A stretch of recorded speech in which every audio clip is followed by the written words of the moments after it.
আল কোরআনের সৈনিক আমি, নেই তো কোনো ভয়, এক আল্লাহর গোলাম আমি, এই তো পরিচয়। ঠিক কিনা?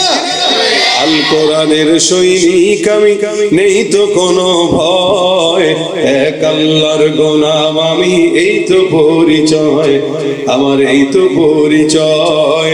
এই পৃথিবীর সবই নকল, এই পৃথিবীর সবই নকল, আসল কিছুই নয়, এক আল্লাহর গোলাম আমি, এই তো পরিচয় আমার, এই তো পরিচয়। কোরআন হাদিস শাসনতন্ত্র রাসূল আমার নেতা, উৎসাহ মোর চির অম্লান ইতিহাস বীর গাথা। কোরআন হাদিস শাসনতন্ত্র রাসূল আমার নেতা, উৎসাহ মোর চির অম্লান ইতিহাস বীর গাথা। এক আল্লাহ ছাড়া আমার দিলে, এক আল্লাহ ছাড়া আমার দিলে, নেই তো কারো ভয়, এক আল্লাহর গোলাম আমি, এই তো পরিচয় আমার, এই তো পরিচয়। আল কোরআনের সৈনিক আমি, নেই তো কোনো ভয়, এক আল্লাহর গোলাম আমি, এই তো পরিচয় আমার, এই তো পরিচয়। তুমি রমজান এলে রাখো না রোজা, দিনকে করো আঘাত, পয়সা করিনি নেই তো অভাব, দাও না তো যাকাত। তুমি রমজান এলে রাখো না রোজা, দিনকে করো আঘাত, পয়সা করিনি নেই তো অভাব, দাও না তো যাকাত। তুমি ইমানদারির বড়াই করো, নেই তোমার ইমান, তুমি ইমানদারির বড়াই করো, নেই তোমার ইমান। তুমি কেমন মুসলমান, তুমি কেমন মুসলমান, নামাজের সাথে নাই পরিচয়, মানো না কোরআন। এবং যত নবী রাসূল এসেছেন আদম থেকে ঈসা মুহাম্মদ রাসূলুল্লাহ সাল্লাল্লাহু আলাইহি ওয়াসাল্লাম পর্যন্ত, প্রত্যেকটা নবীদেরকে আল্লাহ পাক কিতাব দিয়েছেন, যাতে কিভাবে চলবে, কিভাবে তারা সমাজে পরিচালনা করবে, মানুষকে ডাকবে, হেদায়েতের পথে আওয়াজ দিবে, এগুলো কিভাবে কি করবে, এটার জন্য প্রত্যেকটা নবীকে কিতাব দিয়েছেন। মুহাম্মদ রাসূলুল্লাহ সাল্লাল্লাহু আলাইহি ওয়াসাল্লামকে আল্লাহ পাক এটার জন্য কোরআন দিয়েছেন। ওনাদেরটা আর মুহাম্মদ রাসূলুল্লাহ সাল্লাল্লাহু আলাইহি ওয়াসাল্লামেরটা আলাদা আলাদা। আল্লাহ পাক অন্য নবীদেরকে যখন কিতাব দিয়েছেন তো ডাক দিয়েছেন, দেওয়ার পরে হাতে সুন্দর করে কিতাবটা দিয়ে দিয়েছেন যে এটা তোমার, যাও, এই যে এটা তোমাকে দিলাম, এটা তুমি নিজে মানো, বান্দাদেরকে উম্মতদেরকে এই পথে ডাকো, এটা দায়িত্ব আমার না, এটা তুমি হেফাজত করবা। যার কারণে নবীরা চলে যাওয়ার পরে এখনো পর্যন্ত তাওরাত, জাবুর, ইনজিল এই দুনিয়াতে আছে, কিন্তু একটাও এক নাম্বার না, সব 2 নম্বর কপি।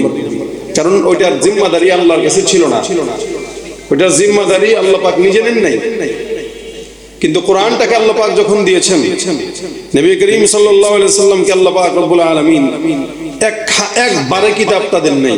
23 বছরের নবুয়তি জিন্দেগিতে একটা আয়াত করে আপনার আমার হাবিবের সিনায় কোরআনটাকে একদম বসায় দিয়েছেন। সুবহানাল্লাহ, কোরআন বসায় দিয়েছেন। আল্লাহ বলেন নাযালা বিহি রূহুল আমিন, যে জিবরিলের মাধ্যমে এটাকে নাযিল করা হয়েছে। জিবরিল কোথায় দিয়েছেন? আলা কলবি, যে বললাম সিনায় বসায় দিয়েছেন।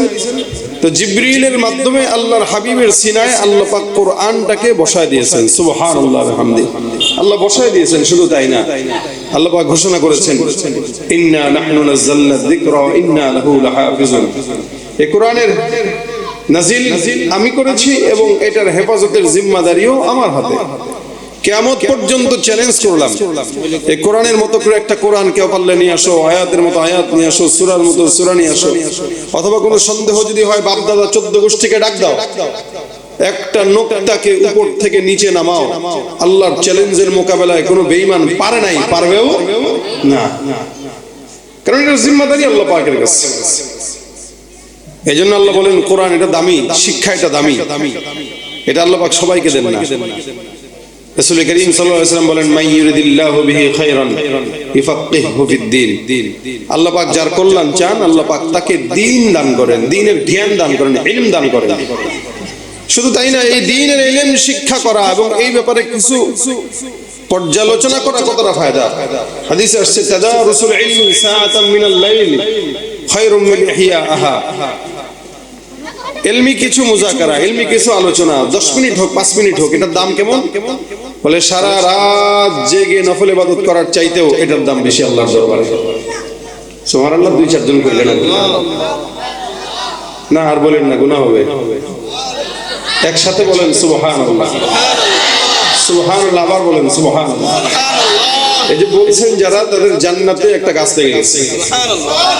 এখন যারা যারা বলেছেন তাদের জান্নাতে আরেকটা গাছ লেগে গেছে। যতবার বলবো ততবার সুবহানাল্লাহর বিপরীতে গাছ লাগাবেন কে? কে লাগাবেন? আওয়াজ দিয়ে বলেন, কে লাগাবেন?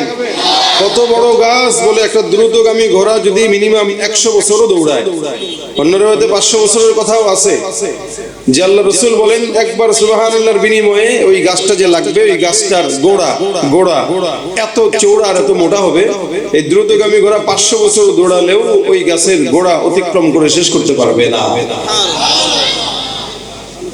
জবান খুললেই সওয়াব, জবান বন্ধ করে বসে থাকেন না। নবী করিম সাল্লাল্লাহু আলাইহি ওয়াসাল্লাম বলেন, দুনিয়াতে সবচেয়ে শ্রেষ্ঠ তারা, খায়রুকুম মান তাআল্লামাল কুরআন ওয়া আল্লামা, তোমাদের ভিতরে যে কোরআন শিখে এবং শেখায়। হ্যাঁ, হতে পারে ডাক্তার অনেক বড়, হতে পারে ইঞ্জিনিয়ার অনেক বড় ব্যবসায়ী, অনেক বড় এমপি মন্ত্রী হতে পারে, কিন্তু একটা মক্তবের কোরআন শিক্ষা দেওয়ালা হুজুরের চাইতে তার দাম বেশি হয় নাই। কারণ রাসূল বলেছেন দুনিয়ার সবার চেয়ে এদের বেশি দাম যারা কোরআন শিখে এবং শেখায়। সুবহানাল্লাহ।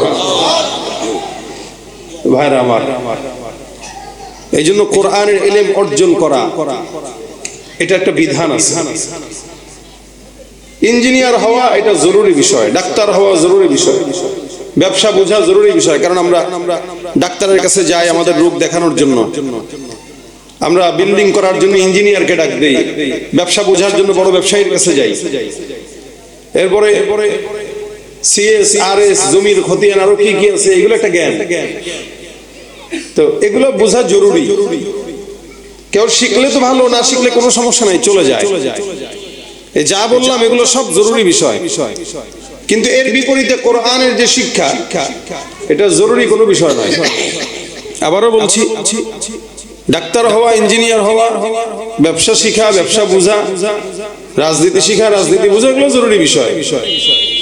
হইলে ভালো, না হইলেও চলে, কিন্তু কোরআনের ইলম এটা জরুরি কোনো বিষয় নয় যে হইলে চলে, না হইলে ভালো, না হইলে চলে, এরকম নয়। বরং কোরআনের শিক্ষা অর্জন করা ফরজ।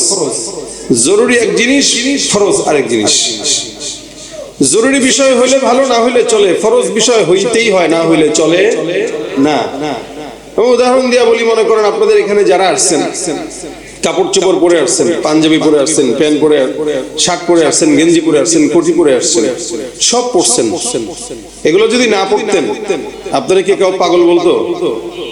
কথা বলে না। জামা কাপড় না পরলে কেউ পাগল বলবে, কিন্তু যদি প্যান্ট কেউ না পরে তারা কি বলবে?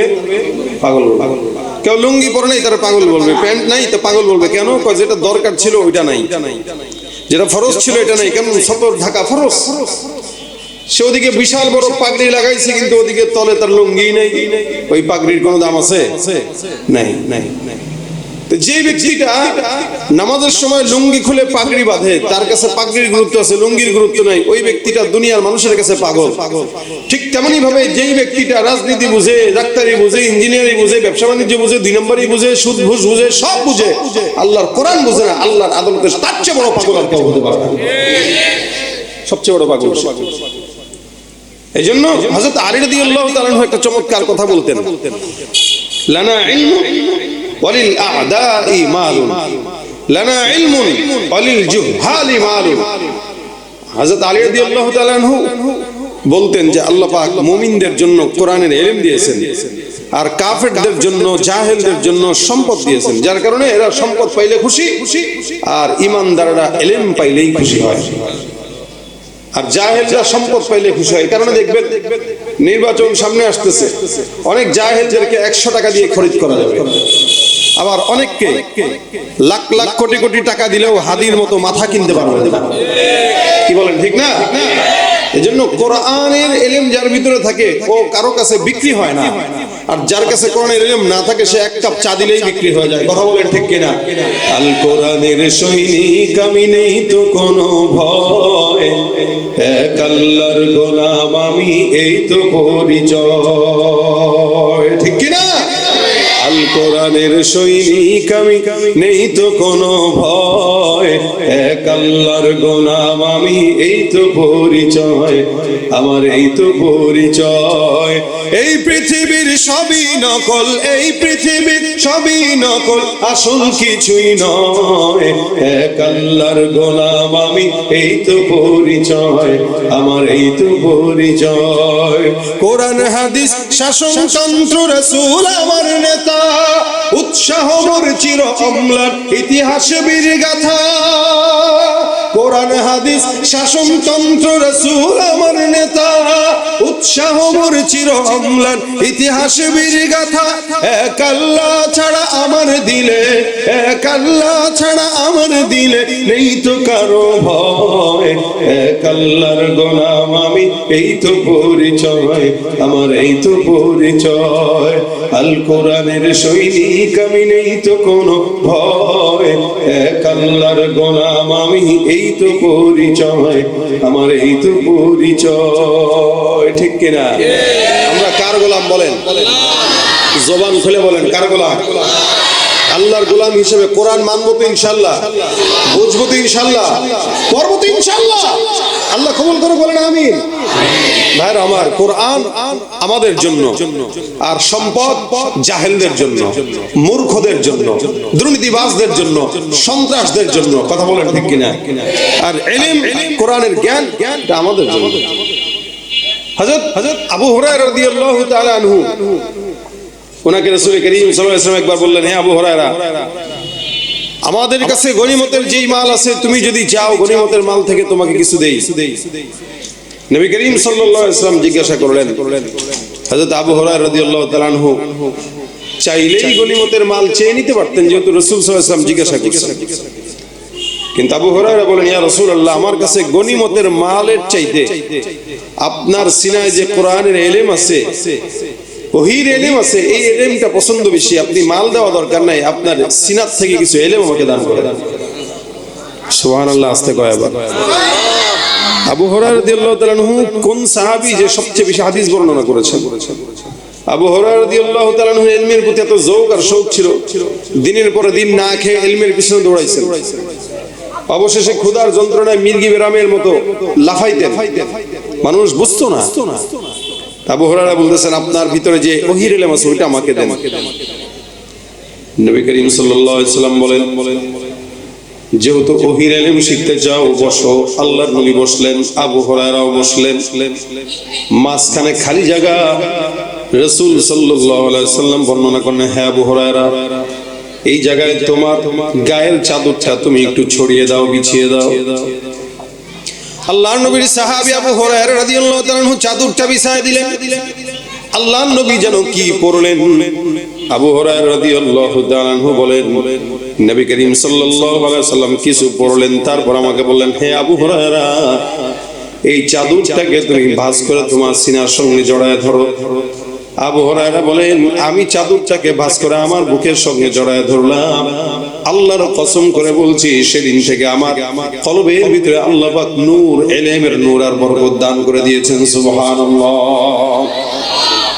এ মুসলমান নবীর উম্মত, আলী রাদিয়াল্লাহু তাআলা আনহু বলেন, আমাদের জন্য ইলম আর কাফেরদের জাহেলদের জন্য সম্পদ। কারণ ইলমটা আল্লাহ পাক বাকি রাখে, আর সম্পদটা আজ আছে কাল নাই। যার কারণে সম্পদ মানুষ কামাই করে, থাকে কখনো কখনো থাকে না। এই সম্পদটাই ধ্বংস হয়, কিন্তু দ্বীনের ইলম যারা অর্জন করে এটা ধ্বংস হয় না। দুনিয়াতেও কাজে লাগে, আখিরাতেও কোরআনের ইলম বান্দার জন্য সাক্ষী হিসেবে দাঁড়িয়ে জান্নাতে ঢুকায় দেয়। এ ভাইরা আমার, আল্লাহ পাক রব্বুল আলামিন কোরআনটাকে আপনার আমার জন্য শিক্ষা করা ফরজ করে দিয়েছেন। এটা এমন একটা দামি জিনিস যেটা আল্লাহ পাক সবার অন্তরে দেয় না। হাজার হাজার মানুষের ভিতরে দেখবেন, জেহেন যত ভালোই হোক না কেন, যতই বুঝুক না কেন, হাফেজ হইতে পারে না। কারণ দুনিয়ার ডাক্তার হওয়া সহজ, ইঞ্জিনিয়ার হওয়া সহজ, হাফেজে কোরআন হওয়া সহজ নয়। ডাক্তার ইঞ্জিনিয়ার হওয়ার জন্য মানুষ গুনাহ করলেও হইতে পারে, কোনো শর্ত নাই। একটা মানুষ ডাক্তার হওয়ার জন্য 30 বছর পার হয়ে যায়, 40 বছর পার হয়ে যায়। এই 30 বছর পর্যন্ত, 35-40 বছর পর্যন্ত আল্লাহর বান্দাটা এমন কোনো গুনাহ নাই দেখা যায় যেটা করে না। সব রকম গুনাহ বান্দাটা করার পরেও সে ডাক্তার হয়, ইঞ্জিনিয়ার হয়। এ মুসলমান, কোরআনের ইলম এমন একটা দামি ইলম, দামি কিতাব, যেই কিতাবটা অর্জনের জন্য বান্দার 30 বছর 35 বছর পর্যন্ত অপেক্ষা করা লাগে না। আমার আল্লাহ পাক রব্বুল আলামিন ছোট্ট ছোট্ট 5 থেকে 10 বছরের বাচ্চাদের সিনার ভিতরে আল্লাহর কোরআনটাকে আল্লাহ পাক সুন্দর করে বসায় দেয়। দেখবেন 30 বছর 40 বছর বয়সে কেউ হাফেজ হতে পারে না। কেন জানেন? 30-40 বছর পর্যন্ত কোন বান্দা সমাজের ভিতরে যত মানুষ পাগড়ি নেয়, আজকেও 2 জন পাগড়ি নেবে, দেখবেন সব ছোট বাচ্চা। মুসলমান 15 বছরের বেশি বয়সওয়ালা ছাত্রকে হেফজখানা আমাদের দেশে ভর্তি নেয় না। কেন জানেন? কোরআন এমন একটা দামি শিক্ষার কিতাব, এই কিতাবটা ওই বান্দার সিনার ভিতরে আল্লাহ ঢুকায় যেই বান্দার অন্তর যত পরিচ্ছন্ন থাকে। আর ডাক্তার ইঞ্জিনিয়ার আল্লাহ পাক বান্দাকে বানায় 30-35-40 বছরে তারা হইতে পারে। কেন? ডাক্তার হওয়ার জন্য, ইঞ্জিনিয়ার হওয়ার জন্য কোনো নফস পবিত্র লাগে না, যার কারণে হাজারো অন্যায় আর গুনাহ করার পরেও তারা হতে পারে। কিন্তু কোরআনের ইলম যেই হৃদয়ের মধ্যে থাকবে, ওই হৃদয়টা যখন গুনাহের ভিতরে ডুবে থাকে, ওই হৃদয়ে কোনোদিন কোরআন ঢোকে না। এ ভাইর আমার, কোরআন শেখার জন্য অন্তর স্বচ্ছ থাকা জরুরি, পবিত্র থাকা জরুরি। আল্লাহ পাক রব্বুল আলামিন পবিত্র জিনিসকে পবিত্র জায়গায় রাখেন, যার কারণে অপবিত্র যখন কারো নফস হয় তখন ওই নফসের ভিতরে কোরআন ঢোকে না। অপবিত্র আত্মা, অপবিত্র গুনাহগার আত্মার ভিতরে, কলবের ভিতরে আল্লাহ পাক কোরআনকে ঢোকান না। কোরআনটা দামি জিনিস, এটা আল্লাহ পাক তার সিনার ভিতরে দেয় যেই সিনাটা আল্লাহর প্রেমে পরিচ্ছন্ন থাকে। হযরত ইমাম শাফি রাহমাতুল্লাহি আলাইহি বহুত বড় একজন ইমাম, 4 ইমামের অন্যতম ইমাম। ইমাম শাফি রাহমাতুল্লাহি আলাইহির জেহেন যাকাত এত সবল ছিল, আল্লাহর বান্দা কোন জিনিস একবার যদি পড়তেন, বলতেন, দেখতেন, এই জিনিসটা 40 বছর পর্যন্ত আল্লাহ পাক তার জেহেনে মনে রাখায় দিতেন। সুবহানাল্লাহ। আমাদের কি কারো কোনো জিনিস 40 বছর মনে থাকে? গতকাল কি করছে এই তো মনে থাকে না। ইমাম শাফি রাহমাতুল্লাহি আলাইহি 40 বছর পর্যন্ত মনে থাকতেন। তা কোনো একদিন উনি রাস্তা দিয়ে হেঁটে যাচ্ছিলেন, হঠাৎ করে একটা বেগানা নারীর পায়ের পাতার দিকে ওনার নজর গেছে। তখন থেকে আগে চোখ বুলাইলে মনে থাকতো, এখন একটু বেশি পড়া লাগে। তো উনি ওনার এই হালতটাকে হযরত ইমাম শাফি রাহমাতুল্লাহি আলাইহি ওনার উস্তাদের কাছে বললেন। ওনার উস্তাদের নাম ছিল হযরত ওয়াকি রাহমাতুল্লাহি আলাইহি। ইমাম শাফি রাহমাতুল্লাহি আলাইহি ওয়াকির কাছে যে ডাক দিয়ে বলেন, হে আমার উস্তাদ, আমি আমার জেহেন যাকাতের ব্যাপারে আপনার কাছে শিকায়াত করতে আসলাম। শাকাউতু ইলা ওয়াকিন সুআ হিফজি ফাআওসানি ইলা তারকিল মাসি। ইমাম শাফি রাহমাতুল্লাহি আলাইহি বলেন, আমি আমার জেহেন যাকাতের ব্যাপারে আপনার কাছে শিকায়াত করার জন্য আসলাম। আপনি আমাকে মাশওয়ারা দেন, আমার জেহেন দুর্বল হয়ে গেলে আমি কি করলে আমার জেহেনকে আল্লাহ পাক রব্বুল আলামিন বৃদ্ধি করে দিবেন। হযরত ওয়াকি রাহমাতুল্লাহি আলাইহি এক বাক্যে জবাব দিয়ে বলেন, ফাওসানি ইলা তারকিল মাসি। ইমাম শাফি বলেন, আমি আমার উস্তাদের কাছে যখন আমি মাশওয়ারা চাইলাম, আর কোনো কথা বললো না। এক বাক্য উনি আমারে বলল, হে ইমাম শাফিঈ, তুমি তোমার নফসকে পবিত্র করো, গুনাহ থেকে নিজেরে বাঁচাও। কোন ইমানদার বান্দা ইলম যদি অর্জন করতে চায়, ওই বান্দার অন্তর যত পবিত্র থাকবে, আমার মাওলা তত দ্রুত বান্দার সিনার মধ্যে কোরআনের ইলম ঢুকায় দিবেন। সুবহানাল্লাহ। ইমাম শাফি রাহমাতুল্লাহি আলাইহি বলেন, তারপর আমার উস্তাদ বললেন, এই জিনিসটা গুনাহগারের অন্তরে যায় না। যার নফস যত পবিত্র, তার নফসের ভিতরে আল্লাহ কোরআন ঢুকায় দেয়। যেই নফস যত পবিত্র, হাদিসের ইলম ওই বান্দার নফসের ভিতরে তত ঢুকে যায়। এই জন্য দেখবেন আমাদের দেশে যাদের 50 বছর 60 বছর বয়স, এরা অধিকাংশ সারা জিন্দেগি কোরআন শিখতে চাইলেও আল্লাযী ইউওয়াসওয়িসু ফি সুদুরিন নাসের ভিতরে আটকা যায়, এই একটা আয়াতে ঠিক করতে পারে না। অনেক বড় বড় নেতা, এমপি, মন্ত্রী স্টেজের ভিতরে এসে কয় আউযু বিল্লাহি মিনাশ শাইতানির রাজিম বিসমিল্লাহির রহমানির রহিম, আছে না নাই? অথচ বিশাল বড় নেতা, চেয়ারম্যান, এমপি, মন্ত্রী, কিন্তু আউযু বিল্লাহটাও শুদ্ধ করে পড়তে পারে না, কারণ ছোটবেলায় শিখে নাই। বড় হওয়ার পরে চেষ্টা করলেও পারে নাই, কারণ কলবটা অপরিচ্ছন্ন, যার কারণে কলবেও কোরআন ঢোকে না, জবানেও কোরআন আসে না। এটা পবিত্র জিনিস। একটা স্বর্ণ যেমন পবিত্র, এই স্বর্ণ যেমন দামি, এই দামি স্বর্ণটা সাধারণ পলিথিনে কেউ দেয় না, এটা পরিচ্ছন্ন একটা বাক্সের ভিতরে দেয়, কারণ এটা পবিত্র জিনিস, এটা যেখানে রাখবো ওটা সুন্দর হইতে হবে।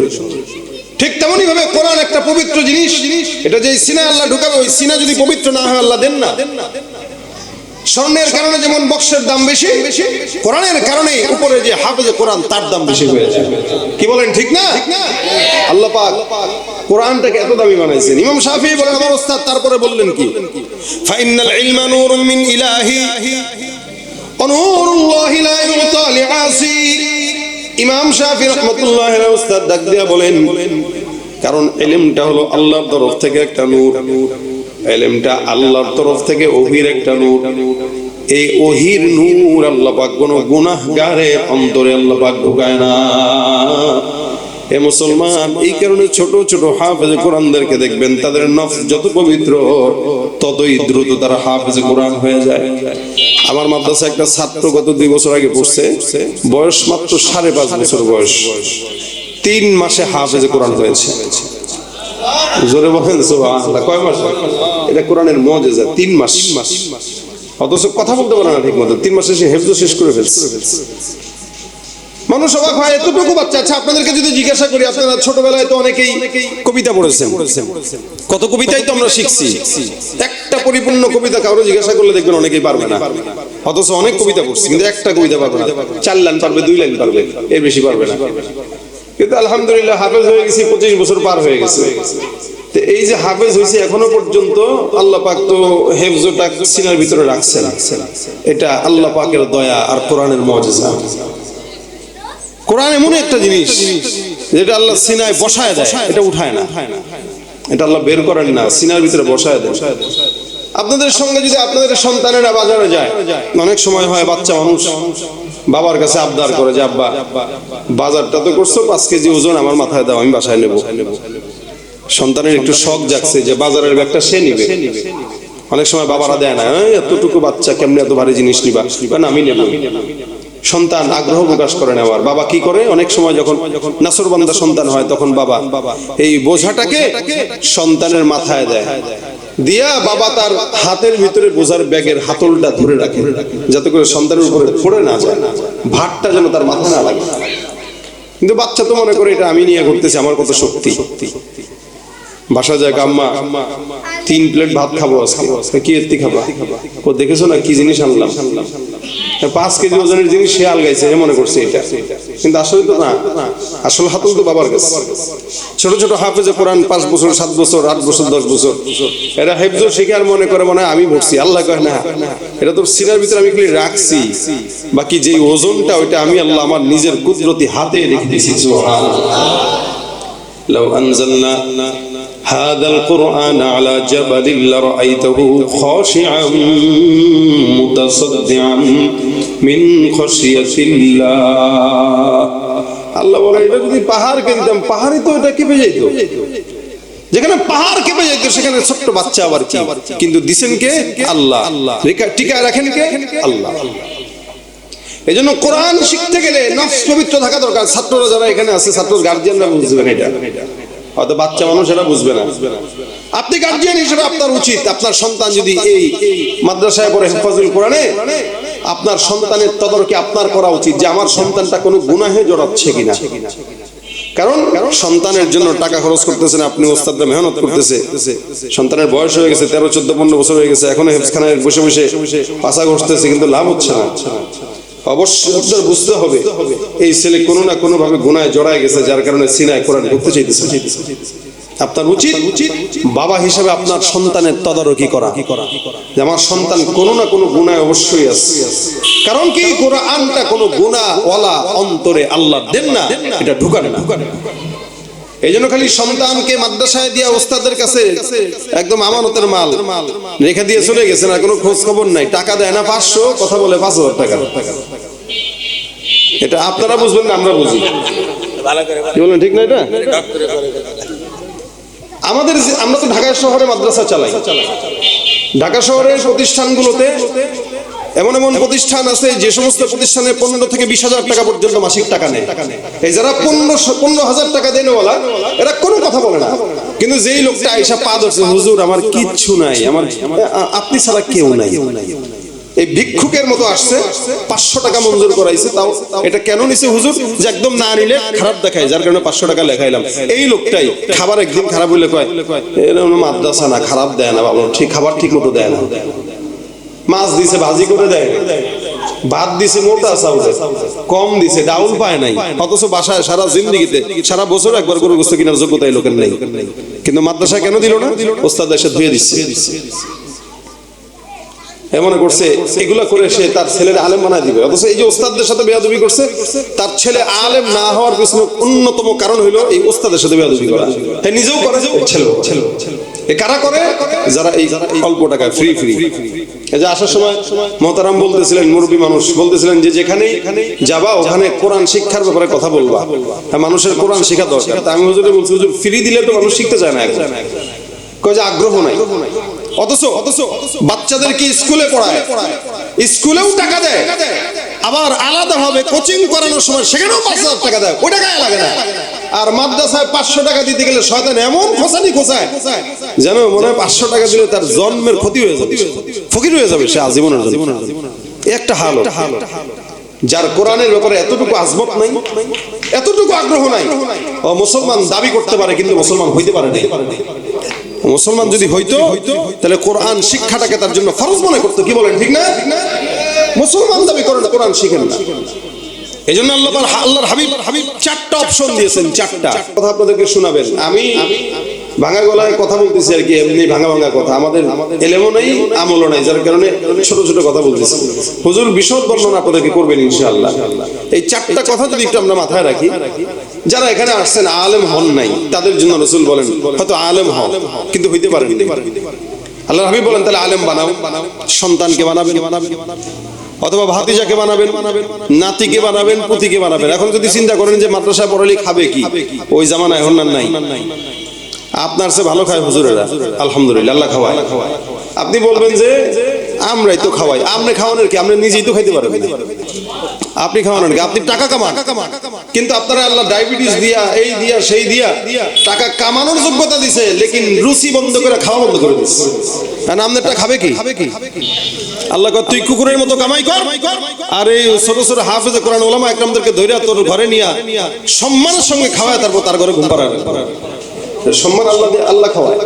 রাসূল বলেছেন কেউ যদি দাওয়াত ছাড়া কারো বাসায় খাইতে যায়, চোর হয়ে ঢুকলো, চুরি করে বের হইলো। আলহামদুলিল্লাহ, ওলামা একরাম দাওয়াত ছাড়া কারো জায়গায় খাইতে যায় না, বরং দাওয়াতের সাথে সম্মানের সাথে খায়। খাওয়ানটা কে? আল্লাহ।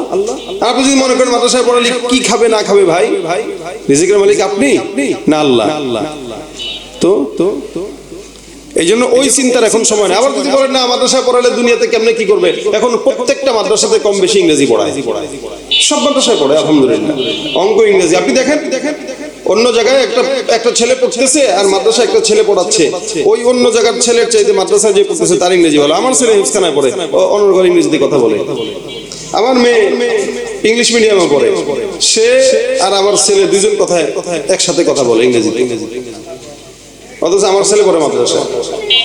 তাহলে এই যে দেখেন এখন মাদ্রাসাগুলোতে আলহামদুলিল্লাহ কোরআনের পাশাপাশি ইংরেজি, অঙ্ক, বাংলা এগুলো পড়ায়। সুতরাং এরকম না, হ্যাঁ আপনার যদি মন চায় আপনি আপনার সন্তানকে ডাক্তার বানান, কিন্তু তার আগে মাদ্রাসায় ভর্তি দিয়ে কোরআনের এলেমটা শিখান। তাহলে কি হবে? ডাক্তার হবে, কসাইয়ের মতো মানুষকে জবাই করবে না। কি বলেন, ঠিক না? একবার গেলে 5টা টেস্ট, 5 টেস্টে ওনার মিনিমাম এখানে কিছু ইনকাম থাকে কি থাকে না? কি বলেন, থাকে না? থাকে। ইঞ্জিনিয়ার হবেন, আপনার ছেলেকে বানাবেন, ইঞ্জিনিয়ার বানান, দরকার। আমাদের বিল্ডিং করতে গেলে তো ইঞ্জিনিয়ার দরকার। এখন আপনি ইঞ্জিনিয়ার বানানোর আগে মাদ্রাসায় আপনার ছেলেটাকে পড়ান, কিছু কোরআন শিখান, কিছু জ্ঞান শিখান, তাহলে হবে কি? রডের পরিবর্তে রোড ঘাটে বাঁশ দিবে না ইনশাআল্লাহ। কি ঠিক না? আপনার সন্তানকে আপনি ব্যবসায়ী বানান, কোনো সমস্যা নাই। কোরআন শিখান, তারপরে ব্যবসা শিখান, তাহলে হবে কি? ব্যবসার ভিতরে 2 নম্বরই করবে না, ওজনে কেমনে কম দেওয়া লাগে এটা করবে না। আপনার সন্তানকে রাজনীতিবিদ বানাবেন, কোরআন শিখায় তারপরে বানান। হাদির মতো বীর মুক্তিযোদ্ধা হবে, হাদির মতো একদম মুজাহিদ হবে ইনশাআল্লাহ। রাজনীতিবিদ হলেও নোংরা রাজনীতি করবে না। কথা বলেন ঠিক কিনা? এইজন্য সন্তানকে যাই করেন না কেন কোরআনের ইলম অর্জন করান, তারপরে শিখান। কোরআনের জ্ঞানের কারণে, কোরআনের জ্ঞানের কারণে আল্লাহ পাক যে জায়গায় যাবে ওই জায়গায় চমকায় দিবে ইনশাআল্লাহ। এই জন্য নবী 4টা কথা বলেছেন। 1 নাম্বার, হয়তো আলেম হও, নয়তো আলেম বানাও, আর মুসতামিআন, নয়তো আলেমদের কথা শুনো, আর মুহিব্বান, নয়তো আলেমদেরকে মহব্বত। হয়তো আলেম হবেন, নয়তো আলেম বানাবেন, নয়তো আলেমদের কথা শ্রবণ করবেন, নয়তো আলেমদেরকে মহব্বত। এখানে যারা বসছেন তাদের, আপনাদের ভিতরে কাদের কাদের ছেলেরা হাফেজ কোরআন বা মাদ্রাসায় পড়ে একটু বলেন তো। আপনার কাদের ছেলেরা আমাদের 1 2 3 4 6 7 8 9 জন মতো। আলহামদুলিল্লাহ, ইনশাআল্লাহ আপনাদের জন্য জান্নাত আল্লাহ পাক বরাদ্দ রাখবে ইনশাআল্লাহ। কারণ প্রত্যেকটা সন্তান হাফেজে কোরআনরা তাদের মা বাবাকে নিয়ে জান্নাতে যাবে, নিয়ে জান্নাত, যদি কোরআন অনুযায়ী আমল করে তো ইনশাআল্লাহ। আল্লাহ যেন আমাদের হাফেজে কোরআনদেরকে, উলামা ইকরামদেরকে কোরআন অনুযায়ী আমল করার তৌফিক দান করে, বলেন আমিন। তো আলেম হইতে পারেন নাই যারা সন্তান নেওয়া বানাইছেন, আপনাদেরকে আলেম হইতে না পারার কারণে আফসোস লাগে? কথা কয় না, না লাগে না মনে হয়, বারবার জিজ্ঞাসা করতে হইলো, এই কারণে বুঝলাম লাগে না। তো যাদের আফসোস লাগে তাদের আফসোসের কারণে তারা মাফ পাবে, আর যাদের আফসোস লাগে না এগুলো তো গরু ছাগল। কারণ গরু ছাগলের কোরআন শিখা নাই, শিখা লাগে না, মানুষ হয়েছে সেও কোরআন শিখে না। আল্লাহ বলেন উলাইকা কাল আনআম, ওর ভিতরে আর গরু ছাগলের ভিতরে কোনো পার্থক্য নাই। কারণ গরু ছাগলও কোরআন বুঝে না, এও কোরআন বুঝে না। গরু ছাগলও কোরআন পড়ে না, সেও কোরআন পড়ে না। এই কারণে আফসোস করবেন, আলেম হবেন নয়তো আলেম বানাবেন। রাসূল সাল্লাল্লাহু আলাইহি ওয়াসাল্লাম বলেছেন, একটা নেককার সন্তান যে রেখে গেল ও সবচেয়ে বড় সম্পদ রেখে গেল। যার নেককার একটা সন্তান, আলেম সন্তান রেখে গেল, আপনি 4 জন সন্তানের ভিতরে একজনকে আলেম বানায় দেখবেন, 3 জন আপনার কবরের পাশে কোনোদিন আসবে না, কিন্তু আলেম আপনারা কোনোদিন ভুলবে না। এটাই বাস্তবতা, মানেন কি বা না মানেন। 2 নম্বর গেল আলেম বানান, যদি সেটাও না পারেন তাহলে আপনার সন্তানকে নিয়ে উলামা ইকরামদের মজমায় বসে যান, দ্বীনের কিছু কথা শ্রবণ করেন। এটাও যদি না পারেন সময়ের অভাবে, তাহলে আও মুহিব্বান, উলামা ইকরামদেরকে মহব্বত করেন, আলেমদেরকে মহব্বত করেন। রাসূল সাল্লাল্লাহু আলাইহি ওয়াসাল্লাম বলেন, কিয়ামতের ময়দানে মহব্বতের কারণে অসংখ্য বান্দাকে আল্লাহ পাক মাফ করে জান্নাত দিয়ে দিবেন। নবী করিম সাল্লাল্লাহু আলাইহি ওয়াসাল্লামের কাছে এক সাহাবী আসছেন, এসে ডাক দিয়ে বলে, ইয়া রাসূলুল্লাহ, আমার কাছে আবু বকরের মতো আমল নাই, আমার কাছে ওমরের মতো আমল নাই। নবী বলেন, তাহলে তোমার কাছে কি আছে? আল্লাহ নবী সাল্লাল্লাহু আলাইহি ওয়াসাল্লাম বললেন, কি আছে তোমার কাছে? তুমি যে জান্নাতে যাবা, কি আছে? সাহাবী বলেন, ইয়া রাসূলুল্লাহ, আল্লাহর নবীর মহব্বত আছে। সুবহানাল্লাহ, আল্লাহর নবীর মহব্বত আছে। নবী সাল্লাল্লাহু আলাইহি ওয়াসাল্লাম বলেন, যদি আল্লাহর নবীর মহব্বত থাকে তাহলে মনে রাখো, আল্লাহ যার সঙ্গে তোমার মহব্বত তার সঙ্গেই তোমার হাসর হবে। আপনার মহব্বত যদি উলামা ইকরামদের সাথে থাকে তো তাদের সাথে জান্নাত পাবেন, আপনার মহব্বত যদি বদকারদের সাথে থাকে তো বদকারদের সঙ্গে জাহান্নামে যাবেন। এইজন্য ভাইরা আমার, আলেমদেরকে মহব্বত করব। কখনো কখনো মাদ্রাসার কোনো ছাত্রকে দেখলে মাথায় একটু হাত বুলায় দেব, কখনো কোনো প্রতিষ্ঠানে গেলে ওই প্রতিষ্ঠানে একটু সহযোগিতা করে আসবো, যে আপনাদের প্রতিষ্ঠানে কয়জন ছাত্র? অতজন। এই প্রতিষ্ঠানের ছাত্রদেরকে একটু একবেলা কিছু খাওয়ায়েন, যে টাকা দিলাম 500 টাকা। এটা মহব্বত, এটা ইনভেস্ট। এই ইনভেস্টটা যখন আপনি করবেন, আও তাসাদদাকতা ফাহামদাইতা, রাসূল বলেন, সাদকা যখন আপনি করবেন, এটা বাকি থাকবে। বিকাশ থেকে যেরকম উঠান, নগদ থেকে উঠান, ব্যাংক থেকে উঠান, বিপদের ভিতরে কাজে লাগান। এই 500 1000 100 200 এগুলো আল্লাহ পাক অ্যাকাউন্টে বাকি রাখবেন। কিয়ামতের ময়দানে এগুলোকে উঠায়া আরো 10 গুণ বৃদ্ধি করে সওয়াব দিয়ে জান্নাতে ঢুকিয়ে দিবে। বাস, এইজন্য মহব্বত রাখবেন, আলেমদের সাথে মহব্বত রাখবেন। বিশেষ করে যারা পড়েন নাই, কোরআন শিখেন নাই, তাদের জন্য একটা কথা বলে যাই। রমজান আসতেছে সামনে, কোরআনের মাস। আল্লাহুম্মা বারিক লানা ফি রজব ওয়া শাবান ওয়া বাল্লিগনা রমাদান। আল্লাহ পাক আমাদের সকলকে রজব শাবানে বরকত দেখ, রমজান পর্যন্ত পৌঁছায় দেখ, বলেন আমিন। রমজান আসতেছে, এদিক দিয়ে নির্বাচনও আসতেছে। দেখবেন রমজানের চাইতে নির্বাচনের প্রতি মানুষের ঝোঁক বেশি। কে বলেন আপনাদের এলাকায় এরকমই না? কথা বলেও না, শুনেও না, বুঝেও না এরা। আমি জিনাদায় পর্যন্ত শহরে এসে বা জিনাদায় এসে কোনো মাহফিল আমি শান্তি পাইনি, এজন্য জিনাদায় আসতেও চাই না। এই যে মানুষের অবস্থা দেখছেন, হাজার হাজার মানুষ থাকে এলাকায়, কিন্তু দেখেন এরপর যতগুলাই বসছেন, না কথা বুঝেন না কথা বলেন, কার সামনে কথা বলতেছে? মনে হয় কবরস্থানে বসে রয়েছে। দেখ, আপনারা খায়ের যেমন, আমিও সেমন, বাস সমস্যা নাই। দেখেন ভাই, নির্বাচন সামনে, নির্বাচনকে নিয়ে এত হুড়াহুড়ি করার কিছু নাই। বাকি রমজান আসলে, রমজান যেহেতু আসতেছে কোরআনের মাস, এই কোরআনের মাস অনুযায়ী আপনাদের সবার উচিত কোরআন শিক্ষা করা। 2 মাসে কোরআনের চর্চা একটু করবেন, করার পরে রমজান মাস আসলে চেষ্টা করবেন একটা খতম অন্তত দেওয়ার জন্য। এটার কি তরিকা হইতে পারে? এখানে হুফাজুল কোরআন মাদ্রাসা আছে। এই মাদ্রাসায় আপনারা যারা যুবক আছে, স্কুল কলেজে পড়ে, অথবা যারা মুরব্বী আছে, ব্যবসা করেন, চাকরি করেন, যে কোয়ালিটির মানুষ আছেন, 10 জন মিলে যদি একটা গ্রুপ হন, হওয়ার পরে যদি আপনারা এই প্রতিষ্ঠানে সপ্তাহে 3 দিন 4 দিন সময় দেন, যে আমরা 3 দিন সময় দিলাম, আমাদেরকে হুজুররা একটু এখানে কারা এই পিছনে কি রাস্তা নাকি? আমি নেই এই পিছনের লোকেরা